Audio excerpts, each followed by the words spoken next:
Hello, hello les amis, j'espère que vous allez bien. On se retrouve aujourd'hui pour un petit haul. Et oui, petit parce qu'il n'y a pas des masses de livres que je voulais faire maintenant parce que voilà, j'avais envie. C'est Fiesta. Alors, on commence tout de suite. J'ai 3 mangas, 4 BD et un roman. C'est rare d'habitude, il y a beaucoup plus de romans, mais bon. Alors, qu'est-ce que j'ai trouvé? La suite de Real Life, donc de Yayoso, donc c'est le tome 3. Dans une de mes vidéos lecture du mois que je mettrai ici ou ici, je vous ai parlé du numéro 1 et du numéro 2, donc ça c'est la suite.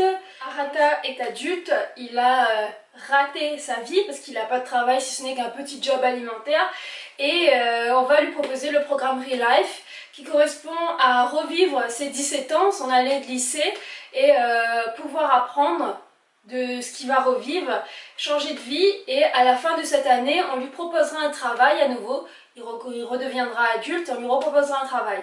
Donc c'est la suite.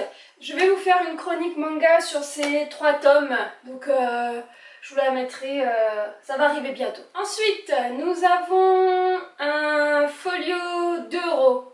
Donc c'est Francis Scott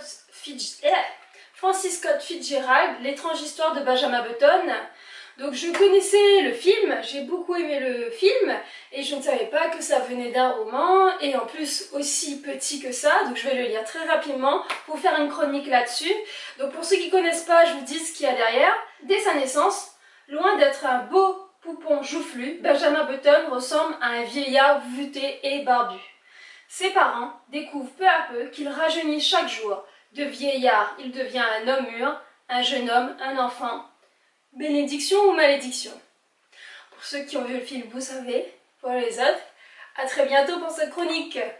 On continue dans les séries. GTO 5. GTO Lost Paradise 5, pardon. Donc je vous avais parlé dans d'autres vidéos de ce que j'avais pensé du 1, 2, 3 et du 4. Je ferai une chronique manga pour les 5 premiers mangas, comme ça je vous spoilerai pas. Et je vous expliquerai ce qui se passe un peu dans cette histoire GTO Lost Paradise. Donc en gros c'est Onizuka dans GTO, le premier, il s'occupait d'une classe au collège, là il va s'occuper de lycéens et notamment d'une classe de lycéens stars, donc des idoles. Et il va y avoir plusieurs histoires autour des fans qui essayent absolument de les rencontrer, les avoir, autour de la jalousie, autour de le fait qu'ils prennent la grosse tête et tout ça. Donc à bientôt pour une vidéo là-dessus. Ensuite, on a Ichiko et Nico, le numéro 2 de Lunlun Yamamoto, chez Kana. Je vous ai fait une chronique manga sur le premier tome de cette série, que j'ai beaucoup aimé. Donc si elle est déjà sortie, je vous la mets là. Si elle n'est pas sortie, elle va venir très bientôt. En tout cas, elle est déjà préparée. Je vous lis la lire. Ichiko et Nico sont des jumelles qui vivent dans une drôle de maison champignon. C'est normal. Leur père est inventeur. Il crée toutes sortes de machines farfelues pour rendre service à la ville. Mais un jour, la foudre s'abat sur leur maison et leur père devient une peluche.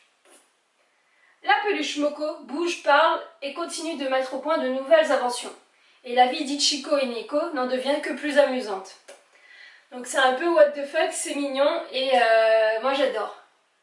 Enfin, pour les 4 BD que j'ai pris, ce sont 4 BD que j'ai trouvés à Auchan, ici.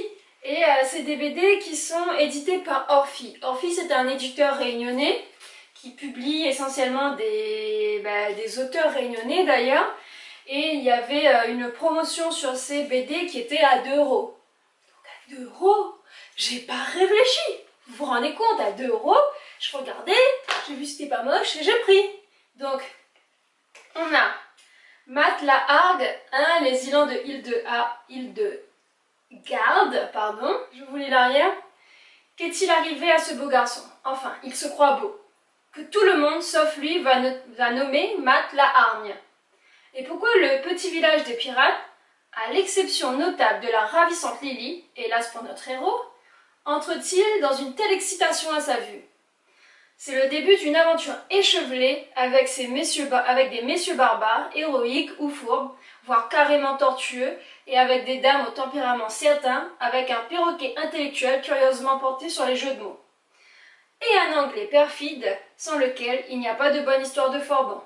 Et un trésor peut-être. C'est fait par Daniel Vaxelaire, Olivier Giraud, qui fait le dessin.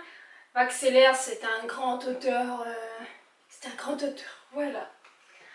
Ensuite, on a... Oh, pardon! Toussaint, l'ouverture de Nicolas Saint-Cyr, Pierre Briens, chez Orphie toujours.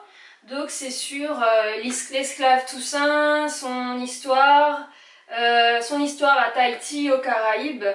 Et ça permettra de comprendre c'est qui cette personne. Mesdames et messieurs, il fait chaud ici, il fait chaud à La Réunion. Je suis obligée de fermer la fenêtre parce que sinon vous entendrez tout le bruit dehors. Mais il fait chaud. Et pour la suite, on a Novia et la malédiction 1 et Novia et la malédiction le 2. Donc c'est des histoires avec Grand-Mère Cale en fait, si je dis pas de bêtises. Grand-Mère Cale qui est une légende à La Réunion. Alors attendez, dans l'océan Indien se trouve Nymphélia, un monde magique peuplé d'êtres merveilleux pour qui les rayons lunaires sont mortels. Novia, la princesse des fées, est amoureuse d'un jeune réunionnais prénommé Michael. Un jour, désobéissant à son frère le prince Talius, Novia tente de se rendre sur l'île de la Réunion, un peu plus tard qu'à l'accoutumée. Elle décide de semer Talius et d'aller observer son amoureux dans un champ de canne à sucre. Perdue dans ses pensées, Novia ne s'aperçoit pas que le soleil se couche, laissant place à une dangereuse pleine lune. Va-t-elle pouvoir s'en sortir sans y laisser ses ailes? À vous de le découvrir. Et ça, c'est la suite. Franchement, enfin, j'aime beaucoup les publications de Orphie. Bon, c'est pas de la BD super bien dessinée, hein, on va pas machin. Mais j'aime beaucoup la façon dont Orphie publie.